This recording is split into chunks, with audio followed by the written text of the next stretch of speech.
Olá, me chamo Silvio, tenho 21 anos, sou natural do estado do Paraná.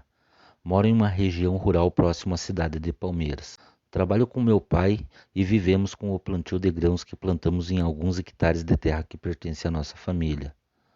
O lugar que moro até um tempo atrás era um lugar muito tranquilo e pacato, mas há alguns meses atrás, nosso vilarejo começou a sofrer com perdas de animais.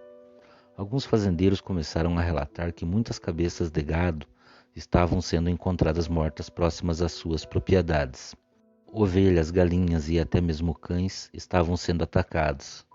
Foi então que alguns fazendeiros e donos de comércio começaram a se unir para tentar encontrar alguma solução e resolver o problema.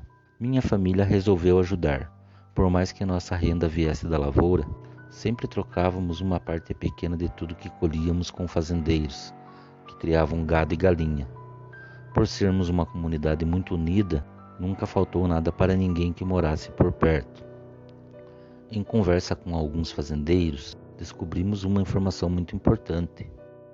Próximo a um pequeno córrego que havia a alguns metros da nossa comunidade, foi encontrado um tipo de ossário, com ossos que há muito tempo estavam ali e também algumas carcaças de animais que deveriam ter sido abatidas há pouco tempo. Foi decidido que armaríamos algumas armadilhas para tentar capturar o animal que estava ocasionando o problema. Por 3 semanas tentamos e não conseguimos pegar a fera. Acreditávamos que por ser um local de mata muito fechada, poderia ser algum felino que estivesse fazendo tudo isso. Certa noite, depois de estar voltando para minha casa, isso já era próximo às 2 da manhã, notei que tinha aparentemente uma mulher parada em uma encruzilhada no meio do nada. Aquilo me incomodou. Parei o carro, então perguntei se estava tudo bem. Aquela senhora me olhou nos olhos, se aproximou do carro e falou: Silvio, a coisa que vocês estão caçando não é uma fera comum. Ela foi expulsa de um local muito longe daqui, e da mesma forma que vocês a estão caçando, ela também caçará vocês. Essa fera carrega a morte de muitos, e não hesitará em matá-los. Eu fiquei sem reação, somente escutando tudo aquilo. Então aquela senhora me entregou um amuleto, falou para não tirá-lo do pescoço. Ela passou a mão sobre meu pescoço parando na nuca. Abaixou minha cabeça, então soprou a fumaça de um charuto que estava em sua boca, toda em mim. Pronunciou algumas palavras que não compreendi, e quando eu levantei minha cabeça, a única pessoa que estava parada naquela encruzilhada era eu. Aquela senhora tinha sumido. Fiquei um pouco assustado com tudo e me perguntando se aquilo realmente tinha acontecido. Então coloquei a mão em meu peito e senti um medalhão. Entrei no carro e saí daquele lugar o mais rápido possível. No dia seguinte falei tudo isso para meu pai e mostrei para ele o medalhão. Ele falou para mim não tirá-lo do pescoço por nada, e assim eu fiz. Já fazia algum tempo que não se ouvia nenhum rumor de ataque e nem de perdas de animais. A vila estava voltando ao normal, e o povo já não falava mais sobre os acontecimentos passados. E acreditava que o animal que atacava a nossa região estivesse morto. Eu tinha conhecido uma moça que morava não muito longe da minha casa, e sempre aos finais de semana eu ia até a casa dela. Estávamos nos acertando e não demorou muito para começarmos a namorar. Meu pai sempre me falava para não vir muito tarde da casa da moça. Ele ainda achava que algo não estava certo.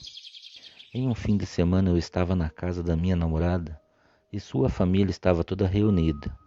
Entre conversas, bebidas e uma boa música, o horário foi passando, e quando notei, já era próximo às 8 da noite.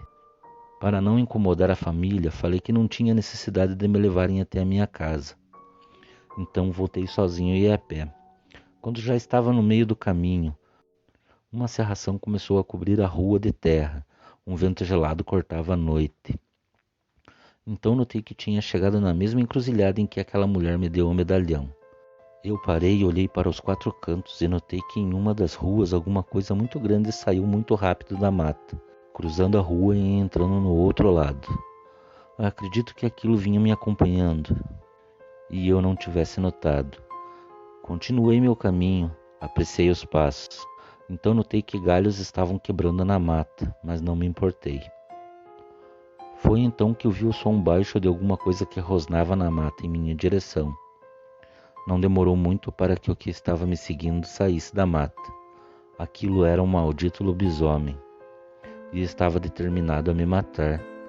Eu não conseguia me mover, o medo tomou conta de mim, e quanto mais a fera se aproximava, mais eu conseguia sentir o cheiro de carniça que infestava o ar.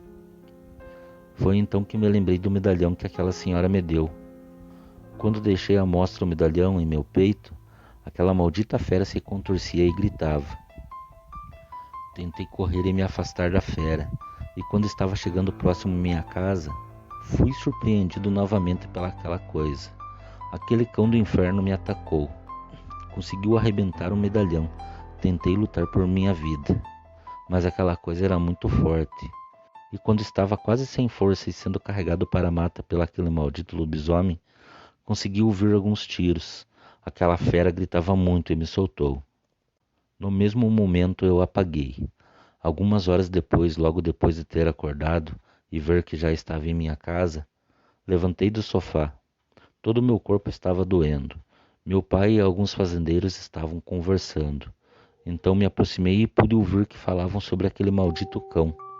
Meu pai então me falou que tinham matado aquela coisa, mas que eu poderia ficar surpreso com o que estava morto. Eu e mais dois amigos fomos devagar até o local e não tinha nada lá. Meu pai e os fazendeiros afirmavam que tinham matado aquela coisa. Passado 2 dias, depois de ajudar meu pai com alguns afazeres, voltamos para nossa casa, já era próximo ao horário de almoço. No momento em que chegamos em casa, minha mãe veio nos receber. Olhei em uma escrivaninha que tinha em nossa sala e vi o medalhão sobre a escrivaninha. Então perguntei para minha mãe e ela me respondeu que tão logo fomos para o trabalho, uma senhora bateu em nossa porta e perguntou por mim e entregou o medalhão para minha mãe. Pediu para ela me avisar para cuidar muito bem do medalhão e quando fosse sair à noite, tomar muito cuidado e sempre usar aquele amuleto. Minha mãe falou dessa forma. A fera foi expulsa, mas não foi morta. Tudo isso aconteceu 4 anos atrás. Por mais que não haja boatos ou rumores da criatura, não saio sem o medalhão e também não abuso à noite. Boa noite.